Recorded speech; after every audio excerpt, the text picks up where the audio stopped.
बिस्मिल्लाहिर्रहमानिर्रहीम। अस्सलाम वालेकुम नादरीन, आप यूट्यूब चैनल देख रहे हैं। मैं इमरान खान हूँ। इस वक्त जो हालात हैं उनमें अडयाला जेल पे नज़र रखना बहुत ज़रूरी है और कल इमरान खान साहब की मुमकिना तौर पे मुलाकात हो सकती है उनके वकला से या दीगर लोग जो उन्हें मिलने जाते हैं, और अगर कल ये मुलाकात होती है तो चीज़ें बहुत क्लियर हो जाएंगी।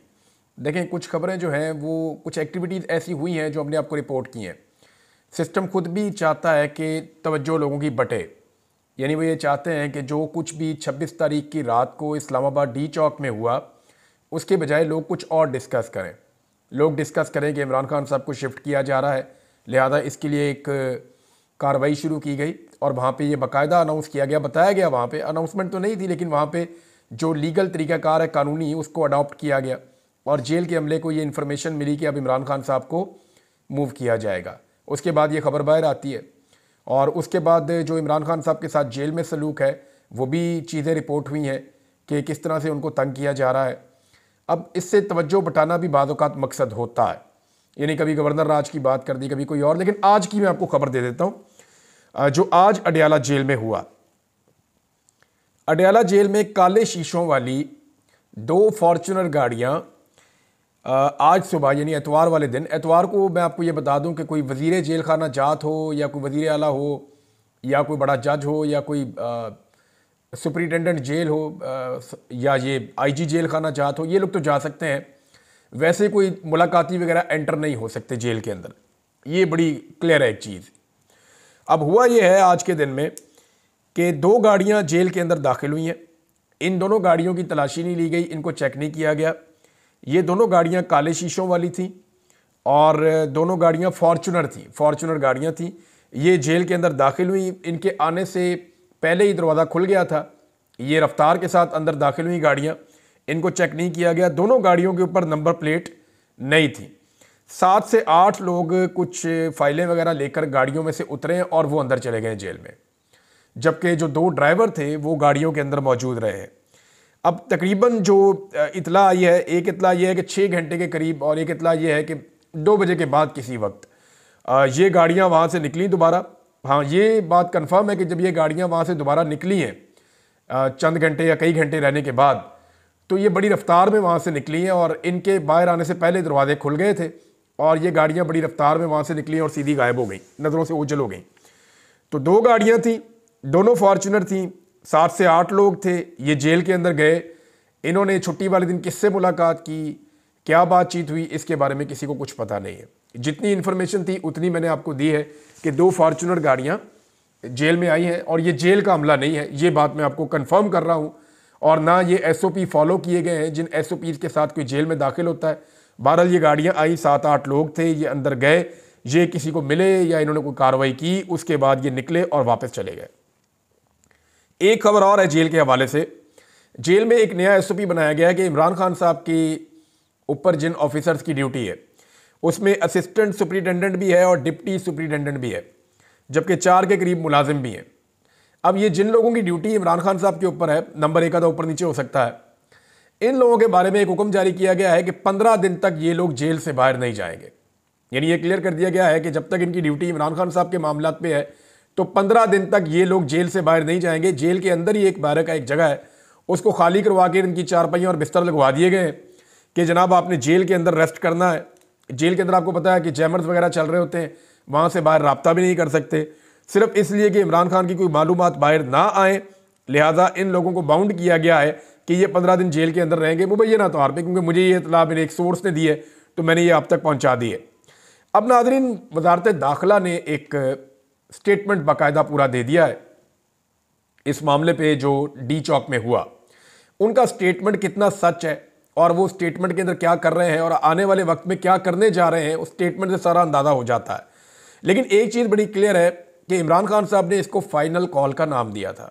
फाइनल कॉल का नाम सुन के पूरी रियासत जो है उसको लगा कि इसको पूरी ताकत से कुचल दिया जाए तो दोबारा पाकिस्तान तहरीक इंसाफ की कमर सीधी नहीं होगी। और इसी बात को ज़हन में रखते हुए उन्होंने 26 तारीख को बदतरीन टॉर्चर किया, गोलियां चलाई और रियल बुलेट्स लोगों को लगी हैं। अब पूरा जुल्म करके भी देख लिया लेकिन मकासद हासिल नहीं हुए। ग्राउंड से जो रिपोर्ट्स आ रही हैं वो ये है कि पाकिस्तान के लोग ज़्यादा ताकत से इमरान खान के साथ खड़े हैं, वो इमरान खान को अब ज़्यादा पसंद कर रहे हैं और वो इसको एक ज़्यादती के तौर पे, एक जुल्म के तौर पे देख रहे हैं। ख़ासतौर पे जो अली अमीन गंडापुर साहब ने स्टेटमेंट दिया और जो खैबर पख्तूनख्वा से जो रहनुमा है पाकिस्तान तहरीक इंसाफ के, इवन बहुत सारे पंजाब से भी उनके जो स्टेटमेंट्स आए हैं उसके बाद उसमें कहीं वो शिकस्त खोरदा नज़र नहीं आ रहे। वो ये कह रहे हैं कि हमें हिकमत अमली के तहत बुशरा बीबी को वहाँ से निकालना पड़ा, ख़ुद भी वहाँ से निकलना पड़ा, तो एक बड़ी मुश्किल सूरत हाल थी हमारे लिए और हमारे कारकुनों के लिए, क्योंकि हम में से कोई भी ये तवक्को नहीं कर रहा था कि हमारे ऊपर गोलियाँ बरसा दी जाएगी। हमें इस बात का आइडिया था कि डंडे पड़ेंगे, इस बात का भी आइडिया था गिरफ्तारियाँ हो सकती हैं, ये भी हमें आइडिया था कि टॉर्चर, रबड़ बुलेट्स और आंसू गैस की शेलिंग, इन तमाम चीज़ों के लिए हम ज़हनी तौर पर तैयार होकर गए थे। लेकिन हमें यह नहीं पता था कि हमें असली गोलियां जो बॉर्डर पे चलती हैं या जो दहशतगर्दों के खिलाफ इस्तेमाल होती हैं या जराइम पेशा अफराद के खिलाफ इस्तेमाल होती हैं, वो गोलियां हमारे ऊपर चला दी जाएंगी। उसके बाद जो स्टेटमेंट दिए पाकिस्तान तहरीक इंसाफ में, उसमें वो डरे हुए नहीं लगे। और जो जख्मी लोग हैं, जब उनके आगे माइक किया जाता है, वो कहते हैं जी हम दोबारा इमरान खान के लिए जाने के लिए तैयार हैं। यानी हमने गोलियां ज़रूर खाई हैं, हम ज़रूर जख्मी हुए हैं, लेकिन हम दोबारा इमरान खान के लिए कुर्बानी देने के लिए तैयार हैं। तो ये जो कुछ भी हुआ, इसके बाद जो एक मकसद था कि पाकिस्तान तहरीक इंसाफ को पूरी तरह ऐसा क्रश किया जाए कि दोबारा ये कभी ना आए, क्योंकि देखिए PMLN या पीपल्स पार्टी अगर ये चैलेंज करती है कि दोबारा आकर दिखाओ, तो उन्हें वो अपनी पार्टी के हिसाब से इसका एस्टीमेट करते हैं।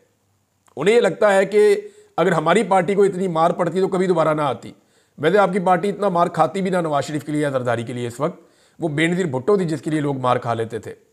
नवाज शरीफ साहब ने तो अपनी इज्जत खुद ख़राब कर ली है, बार बार डीलें कर करके लोगों को इनकलाब पे लगा के मियाँ साहब डील कर लेते हैं हर दफ़ा। कभी इनके प्लेटलेट्स कम हो जाते हैं, कभी इनको जेल के मच्छर तंग करते हैं, हमेशा ये डील करके पाकिस्तान से बाहर भाग जाते हैं। आज एक ऐसा आदमी है जिसके साथ अवाम खड़ी है जो डील नहीं कर रहा और किसी किस्म का कंप्रोमाइज़ नहीं कर रहा। तहरीक इंसाफ के लोगों ने और अली अमीन गंडापुर ने, बाकी लोगों ने एक सवाल उठाया। उन्होंने कहा जी आइंदा अगर हम पुरअमन एहतजाज के लिए आना चाहें तो अपने साथ हम क्या लेकर आएँ अपनी हिफाजत के लिए। यानी इससे पहले तो वो अपने साथ झंडे लेके आते हैं, उनके डंडे, इसके अलावा वो पत्थर मार देते हैं, इसके अलावा वो गुलेलें उनके पास देखिए बाज़-औक़ात, इसके अलावा पाकिस्तान तहरीक इंसाफ के लोग जो हैं वो मास्क पहन के आते हैं, नमक लेकर आते हैं, पानी लेकर आते हैं, ये चीज़ें लेकर आते हैं आंसू गैस की शेलिंग से और टॉर्चर से बचने के लिए। अब इस मरतबा जब वो आए तो वो अपने साथ क्या लेकर आए, उन्होंने ये सवाल पूछा है। और अली अमीन गंडापुर ने तो कहा कि देखें जी गोली चलती है तो फिर हम क्या करें, फिर इसके बाद हम फिर गोली चलाएं हम भी।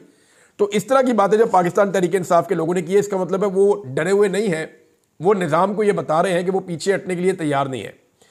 अच्छा, एक और जो है वो एक खबर, और शुदनी में इसको कहूँगा, एक छोड़ी गई है और एक खबर अब दोबारा फैलाई गई है और ये हर तरफ चली है खबर। उसमें कहा गया कि जनाब इमरान खान साहब के तो एस्टेब्लिशमेंट के साथ मुज़ाकरात हो रहे थे पार्टी के, और पार्टी और एस्टेब्लिशमेंट आपस में एंगेज हो चुके थे, और जनाब बीच में जो है ना वो इमरान खान साहब ने 24 नवंबर की कॉल दे के और डी चौक जाने का सारा मामला करके ख़राब कर दिया। और बीच में भी मामला ठीक होने लगा था, लेकिन ये डी चौक जाने की जिद ने सारा मामला ख़राब कर दिया। तो मैं आपको फैक्ट बता देता हूँ। ये बात है 25 मई 2022 की, जब इमरान खान साहब ने कॉल दी थी इस्लामाबाद डी चौक आने की। तो उस वक्त इमरान खान साहब को तब भी ये कहा गया था कि अगर आप ना आते ना तो आपको इलेक्शन मिल जाता। हालांकि उसके बाद भी इलेक्शन नहीं मिला। फिर यही बातें जो है वो 2022 में इमरान खान साहब ने अक्टूबर और नवंबर में जो लॉन्ग मार्च किया उसमें भी कही गई कि अगर इमरान खान साहब ना आते तो इलेक्शन मिल जाता। हालांकि इलेक्शन देने का किसी का कोई इरादा नहीं था। 9 मई के बाद भी इसी तरह की बातें की गई कि जनाब ये तो इलेक्शन आने वाला था, ये तो इन्होंने गलत कर दिया। और उसके बाद जो है वो अब दोबारा वही बातें की जा रही हैं कि जनाब हम तो इमरान खान साहब के साथ बात करने को तैयार थे, तो इन्होंने एहतजाज का रास्ता इख्तियार कर लिया। तो मैं आपको क्लियर कर देता हूं कि इमरान खान साहब को ये निज़ाम कभी भी बाहर नहीं आने देगा अगर इमरान खान साहब डील नहीं करेंगे तो। ये मैं आपको क्लियर इसलिए कर रहा हूं, इस जुमले को दूसरे जुमले के साथ मिलाकर देखिएगा। ये अकेला जुमला आपको बहुत अजीब लगेगा, हो सकता है कोई जो है वो एडिट करके इसको लगा भी दे, बहुत ही बेशर्म लोग भी हैं। लेकिन मैं आपको ये बता देता हूं कि वो इसलिए कि ये सिस्टम इमरान खान को अपने लिए खतरा समझता है। उन्हें लगता है कि इमरान खान आकर सिस्टम को ऐसा बदल देगा या सिस्टम के लिए ऐसा चैलेंज बन देगा कि जितने भी लोग सिस्टम के बेनिफिशरी हैं वो सारे मुतासर हो जाएंगे। लिहाजा वो चाहते हैं कि इमरान खान उनके तरीके से बाहर आए, अपने आप को तब्दील कर दे। लेकिन इमरान खान साहब ने अपने आप को तब्दील करने से इनकार कर दिया है। अब इमरान खान साहब बाहर कैसे आएंगे? तो उसका जो सादा जवाब है वो ये है कि अंदरूनी और बैरूनी दबाव के नतीजे में ही इमरान खान साहब अब बाहर आ सकते हैं। अब जो कुछ भी नाज़रीन खबरें आपको मिल रही है ना, इनमें ज़्यादातर खबरें वो हैं जो 26 नवंबर को जो कुछ भी इस्लामाबाद में हुआ उस पर पर्दा डालने की कोशिशें हैं। नंबर 1, कभी कहा जाता है जी गवर्नर राज लगा दिया जाएगा ताकि सबकी तवज्जो उधर हो जाए। कभी कहा जाता है जी पाकिस्तान तहरीक इंसाफ पर पाबंदी लगा दी जाएगी ताकि सबकी तवज्जो उधर हो जाए। भाई गवर्नर राज लगाना है तो कौन से अली अमीन गंडापुर के पास बहुत ज़्यादा इख्तियारात हैं, बहुत ही थोड़े से इख्तियारात हैं, वो भी ले लें, फ़र्क कोई नहीं पड़ता। दूसरा, पाकिस्तान तहरीक इंसाफ पर पाबंदी लगा दें। पहले कौन सा पाकिस्तान तहरीक इंसाफ आज़ाद फिर रही है, या वो इलेक्शन लड़ रही है, या उनके पास उनका बल्ले का निशान है, पाबंदी तो उन पर वैसे ही है। तीसरा, इमरान खान साहब को जी शिफ्ट किया जाएगा एक और जगह पे, इससे ज़्यादा सख्ती क्या की जाएगी? छोटे से सेल में इमरान खान को रखा हुआ है, लोगों से मिलने की उनको इजाज़त नहीं मिलती, अपनी मर्जी से वो मुलाकातें नहीं कर सकते, जब दिल करता है उनकी लाइट बंद कर देते हैं, उनको अजियत देते हैं, उनकी सर्दी के अंदर शीटें तक फाड़ दी हैं। जब ये सारी चीज़ें इमरान खान के साथ यहाँ हो रही हैं तो कहीं और शिफ्ट करके क्या हो जाएगा, और इसका इम्पैक्ट इंटरनेशनली बहुत बड़ा आएगा। ये सब कुछ इसलिए किया जाता है ताकि पाकिस्तान तहरीक इंसाफ के लोगों की तवज्जो हट जाए और लोग इसके ऊपर ज़्यादा बात करें। 26 नवंबर की रात को जो कुछ भी हुआ उससे जान छूट जाए। अब देखें ना, गवर्नर राज की बात करते हैं। 1999 में पाकिस्तान मुस्लिम लीग नून ने ये प्लान किया था और सिंध के अंदर इसको अप्लाई करके देखा था। उसका ये इंपैक्ट आया कि आज तक नून लीग सिंध के अंदर खड़ी नहीं हो सकी दोबारा। पीपल्स पार्टी ने 2009 में करके देखा था, पंजाब में गवर्नर राज लगा के, सलमान तासीर साहब थे गवर्नर। आज तक पीपल्स पार्टी पंजाब में दोबारा खड़ी नहीं हो सकी। तो खैबर पख्तूनख्वा में तो ये दोनों की अभी भी 10% से कम नुमाइंदगी है। ये दोनों जमातें मिलकर वहां 10% भी नहीं है।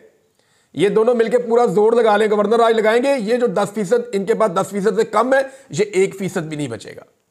ये बिल्कुल ही बर्बाद हो जाएंगे। गवर्नर रूल एक ऐसी चीज है, जिस हुकूमत ने जिस सूबे में लगाया उस हुकूमत का उस सूबे में सफाया, और ये माजी की एक मिसाल है। ये शाहिद खाकान अब्बासी साहब ने कहा कि हम अगर ना लगाते गवर्नर राज सिंध के अंदर 90s में, तो PMLN सिंध के अंदर ऊपर जा रही थी, लेकिन जैसे ही गवर्नर राज लगाया उसके बाद से लेकर आज तक हम खड़े नहीं हो सके। पीपल्स पार्टी जो है उसके बगैर पंजाब में हुकूमत नहीं बन रही थी। नून लीग की बड़ी तगड़ी पार्टी थी पीपल्स पार्टी पंजाब में, सेंट्रल पंजाब से जीतती थी, अपर पंजाब से जीतती थी, जुनूबी पंजाब से जीतती थी। लेकिन फिर पीपल्स पार्टी ने यहां पे गवर्नर राज लगाया, उसके बाद से लेकर अब तक पीपल्स पार्टी के पल्ले कख नहीं है यहां पे। तो ये तो शाहिद खाकान अब्बासी साहब ने भी इसकी गवाही दी है। अब जरा नाज़रीन स्टेटमेंट आप देख लें, वज़ारत दाखिला का जो स्टेटमेंट है वो बहुत इंपॉर्टेंट है और उससे बात आगे बढ़ेगी। पहले तो वज़ारत दाखिला ने कहा कि PTI की जो सोशल मीडिया मुहिम है पाकिस्तान में इंतशार, बदअमनी और तफरकाबाजी को फ़रोग दे रही है। मैंने आपको पहले कहा कि सोशल मीडिया और ओवरसीज़ पाकिस्तानी, ये दो चीज़ें बहुत बड़ी प्रॉब्लम है मौजूदा रजीम के लिए कि ये इनसे कंट्रोल नहीं हो रहे। अंदरूने और बैरूने मुल्क ऐसे अनासर का मुतल्लका कवानीन के तहत एहतसाब किया जाएगा। पुरअमन मुजाहिरीन से 18 खुदकार हथियारों समेत 39 मौलिक हथियार बरामद हुए हैं, पकड़े गए हैं। शरपसंदों में 3 दर्जन से जायद गैर मुल्की उजरती शामिल है। जितना इंटरनेशनल मीडिया था उन सारों ने यह कन्फर्म किया कि किसी के पास हथियार नहीं था। इवन अली अमीन गंडापुर के साथ जो सिक्योरिटी थी उनको भी हथियार कैरी करने की, साथ हाथ में रखने की इजाज़त नहीं थी। अब पता नहीं इन्होंने ये हथियार कहाँ से पकड़े हैं, वो मैं आपको बता देता हूँ। इस्लामाबाद में बड़े लंबे अरसे से क्रैकडाउन चल रहा है, अफगानियों के ऊपर क्रैकडाउन चल रहा है। अफगानी आपको पता है रहते हैं वहाँ पे, कुछ अफगानी गिरफ्तार किए गए हैं, कुछ दूसरे लोग गिरफ्तार किए गए हैं, कुछ जराइम पेशा लोग पहले जो गिरफ्तार किए गए थे वो सारा कुछ अब पाकिस्तान तहरीक इंसाफ के खाते में डाला जा रहा है। यानी हर गिरफ्तारी, हर चीज़ को लाके तहरीक इंसाफ के खाते के अंदर फिट किया जा रहा है। उन्होंने कहा जी वज़ीर आला खैबर पख्तूनख्वा ने सूबाई असम्बली को इदारों के खिलाफ बेबुनियाद इश्तियाल अंगेज बयानात के लिए इस्तेमाल किया है। वो जो कुछ उनके साथ हुआ, उन्होंने रोना पिटना किया अपनी खैबर पख्तूनख्वा की असम्बली में, ये उसके ऊपर जनाब स्टेटमेंट है। फिर उन्होंने कहा जी हमने मुजाहिरीन को कहा था कि आप संगजानी में आ जाएं और वहाँ पे आके आप कर लें, लेकिन उन्होंने हमारी बात नहीं मानी और इस्लामाबाद के रेड जोन में दाखिल होकर कानून की खिलाफ वर्जी की है। फिर साथ ये कहा कि सख्त गिर 1500 शरपसंद बराह रास्त मफरूर इश्तिहारी मुराद सईद के मातहत सरगर्म थे। ये अब आप ध्यान में रखें कि मुराद सईद का नाम यहाँ पे आ गया, हालांकि इस एहतजाज में कहीं पे भी मुराद सईद नजर नहीं आए। दूसरा, एक और इन्होंने बात जो है वो क्लेम किया कि जो लॉ इन्फोर्समेंट हैं उन्होंने, वो ये कह रहे हैं कि किसी किस्म का गन इस्तेमाल नहीं की, जो रियल बुलेट है उसको यूज नहीं किया। वो आगे चल के मैं आपको बताता हूं। लेकिन वो कह रहे हैं जी मुजाहिरीन जो हैं उनके पास बहुत सारा असला था और उन्होंने गोलियां भी चलाई, आंसू गैस भी चलाई और कीलों वाली लाठियों का भी इन्होंने इस्तेमाल किया। और उनका क्लेम है जी पुलिस वाले जख्मी हुए। लेकिन जो अस्पतालों से रिपोर्ट आई है, इंटरनेशनल मीडिया ने रिपोर्ट किया, उनके मुताबिक 4 पुलिस वाले जख्मी होकर आए थे जो ठीक होकर वापस चले गए, एक भी रेंजर वाला जख्मी होकर नहीं आया। अच्छा, ये कह रहे हैं जी 1500 शरपसंद बराह रास्त मफरूर इश्तिहारी मुराद सईद के मातहत काम कर रहे थे। मुराद सईद खुद भी हमरा था और इस ग्रोह ने अस्करियत पसंदाना हिकमत अमली का इस्तेमाल करते हुए कानून नाफिज करने वाले एहलकारों पर हमला किया। ये अपनी FIR या अपना सारा जो मामला है उसको खुद ही मशकूक बना रहे हैं। मुराद सईद पाकिस्तान तहरीक इंसाफ में एक मकबूल तरीन आदमी है, यानी उसकी मकबूलियत किसी तौर भी वज़ीर आला खैबर पख्तूनख्वा से कम नहीं है। मुराद सईद की सब लोग जानते हैं, ढकी चुपी बात नहीं है। अगर मुराद सईद साथ होता तो उसकी हज़ारों नहीं लाखों वीडियोज़ अब तक आ चुकी होती। मुराद सईद तो साथ था ही नहीं, अगर वो साथ होता तो उसकी बेशुमार वीडियोज़ आ जाती। अब वज़ीर इत्तलाआत ने यह क्लेम किया है कि मुराद सईद जो है वो CM हाउस में है पेशावर में, उन्होंने वहाँ पनाह दी हुई है। तो अगर वो CM हाउस पेशावर में है और वहाँ पनाह दी हुई है तो ज़रूर कार्रवाई करनी चाहिए, जाके वहाँ छापा मारें, वहाँ से मुराद सईद को बरामद करें। और दूसरी बात यह, इसका सबूत क्या है अता तारड़ के पास, क्योंकि वो तो हर चीज़ का सबूत मांगते हैं ना, वीडियो प्रूफ। वो ये कहते हैं जी गोली चलते हुए भी वीडियो दिखाओ, गोली गुजरते हुए भी वीडियो दिखाओ, गोली लगते हुए भी वीडियो दिखाओ, बंदा जख्मी हुआ है, वो जगह पूरा, वो हॉलीवुड की फिल्म नहीं बन रही है तारड़ साहब, ये रियल बुलेट्स चल रही हैं, यहाँ बंदे मर रहे हैं, बंदे जख्मी हो रहे हैं, यहाँ फिल्म साजी नहीं हो रही।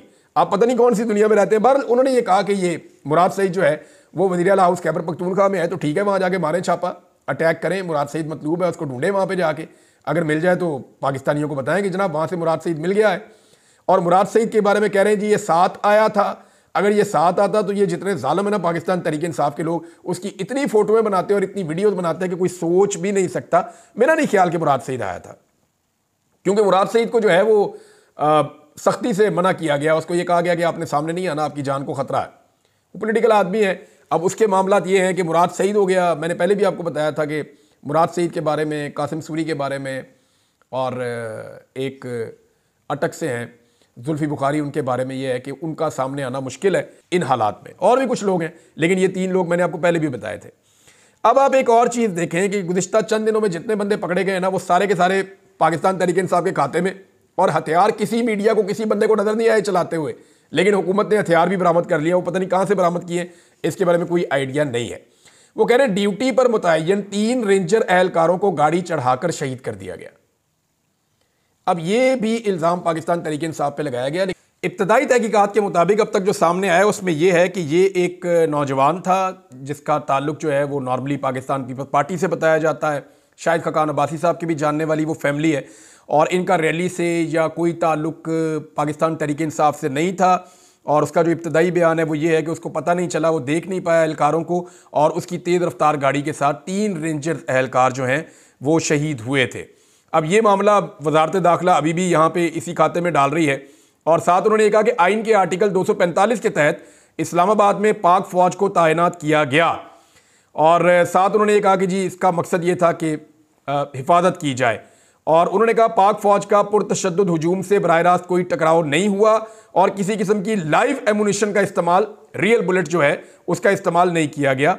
लेकिन अस्पताल की रिपोर्ट है बुलेट इंजरीज की, और बहुत सारे लोगों को गोलियां लगी हैं। अब ये सारी गोलियां जो हैं ये डाल दी हैं पाकिस्तान तहरीक इंसाफ पे कि जी तहरीक इंसाफ के बंदों के पास हथियार थे, वो गोलियां चला रहे थे धड़ाधड़, और उन्होंने गोलियां चलाई और वो अपने ही बंदों को गोलियां लगी, उसी से बंदे जो हैं वो शहीद हुए, और उसी से जो है बंदे जख्मी हुए। जो 100 से ज़्यादा जख्मी है वो पाकिस्तान तहरीक इंसाफ की अपनी फायरिंग का नतीजा है, और ये जो बंदे जहाँ भक हुए हैं ये भी पाकिस्तान तहरीक इंसाफ की अपनी फायरिंग का नतीजा है। अब ये इसके ऊपर ये बयानिया आ गया। तो अगर ये हुआ है तो फिर तो हुकूमत के लिए बड़ा आसान था। हुकूमत तमाम लाशों का पोस्टमार्टम करती, एक एक गोली कलेक्ट करती, एक एक जख्मी का बयान लेती, एक एक जख्मी से गोली कलेक्ट करती, उसके जिस्म से निकालती, फोरेंसिक ऑडिट करती, हथियार जो कब्जे में लिए उनके साथ गोलियों को मैच करते, वहां से खोखे इकट्ठे करते, जाए वकुआ को महफूज करते धोने की बजाय, और पाकिस्तान तहरीक इंसाफ को फिक्स कर देते। लेकिन हुकूमत ने ऐसा कुछ नहीं किया, क्योंकि वो गोली मुजाहिरीन ने नहीं चलाई थी। सारे आईनी शाहिदीन यही कह रहे हैं, यानी जितने लोगों को गोली लगी है वो सारे कह रहे हैं हमें गोली रियासत ने मारी है। जितने लोग जख्मी हुए सारे कह रहे हैं हमें रियासत ने गोली मारी है। जितने ऐनी शाहिदीन हैं या जर्नलिस्ट हैं वो सारे यही कह रहे हैं कि गोली भाई उधर से चल रही थी, रियासती इदारे गोली चला रहे थे, पुलिस रेंजर्स गोली चला रही थी, हमें गोली स्नाइपर ने मारी है, वहां जो मौजूद थी लॉ इन्फोर्समेंट उन्होंने गोली मारी है, आम आदमी ने हमारे ऊपर गोली नहीं चलाई है। नाज़रीन, IMF के बजट के हवाले से, यानी IMF का बजट तो पाकिस्तान ने पेश कर दिया, वो मिनी बजट आने के इम्कानात हैं। उसकी वजह यह है कि पाकिस्तान का बहुत ज़्यादा शॉर्टफॉल चल रहा है। अगले वीलॉग में मैं आपको बताता हूं कि एक्चुअली यहाँ प्रॉब्लम क्या है, और कुछ मजीद चीज़ें आपके साथ शेयर करनी है। इसको यहाँ पे रोक लेते हैं। अब तक के लिए इतने, अपना ख्याल रखिएगा, अपने इस चैनल का भी। अल्लाह हाफ़िज़।